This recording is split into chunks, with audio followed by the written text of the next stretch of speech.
You know that weird, almost guilty feeling you get when someone does something really nice for you? It's a strange thing, right? And it happens to so many of us, but we hardly ever talk about it. So today, we're going to dig into what that feeling actually is, and more importantly, where it comes from. I mean, just picture this. You're having a rough day, and a friend brings you a coffee, just because. You're supposed to feel happy, grateful, right? But instead, what bubbles up is this weird cocktail of anxiety and pressure. Why?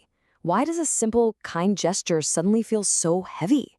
And what's the first thing out of our mouths? This, right here. Oh, you really didn't have to do that.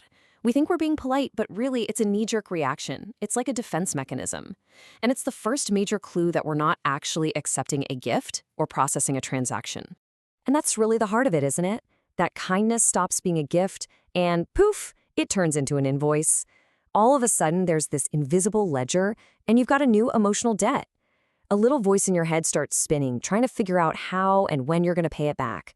And just like that, a beautiful gesture becomes a burden. Now, if any of this is starting to sound familiar, you are definitely not alone. It's so common, in fact, that psychologists have a specific name for this exact experience. And once you hear it, it kind of unlocks the whole reason we feel this way. It's called imbalanced reciprocity. Let's just break that down. It's basically the discomfort you feel because of a deep down belief that all love and care has to be earned. So when someone just gives it to you for free, it throws your internal scales way off balance. You've received something you didn't work for, and that triggers this stressful need to even the score. Okay, so we've got a name for the feeling, but why? Why do so many of us feel it? What's the engine that's actually driving all this guilt? Well, it all comes down to one core belief that just keeps this whole cycle going. See, imbalanced reciprocity isn't really about the gift. It's not about the coffee or the compliment. It's about a core belief that relationships are transactional, like a business deal. You start to think you're only worthy of getting care if you've done something to deserve it first. And if you haven't earned it, well, your brain just can't accept it freely. It tells you that you now owe something back. And this really shows you the two different ways this can go. On one side, you can see kindness as a gift to be shared.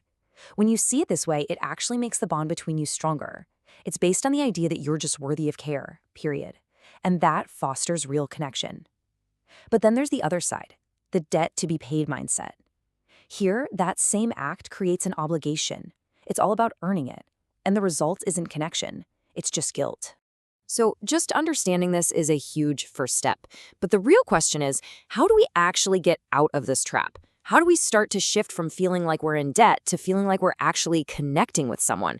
Let's talk about how to start reframing this whole thing. This right here is the absolute game changer. Genuine care isn't about balancing a spreadsheet. It's an expression of connection.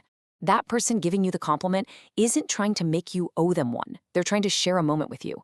The act itself is the point. So here's a practical thing you can try. The next time this happens, catch that little voice asking, okay, how do I repay this? And instead ask a different question. What is this person trying to share with me right now? That simple switch moves your focus from your own obligation to their kind intention. So I want to leave you with this thought. The next time someone does something nice for you, just for a second, try to see it not as an obligation you have to fulfill, but as an open invitation to connect. Lean into that discomfort for a moment and just say, thank you. That really means a lot. Because what if accepting kindness gracefully isn't just about being polite? What if that is the actual gift you're giving back in return?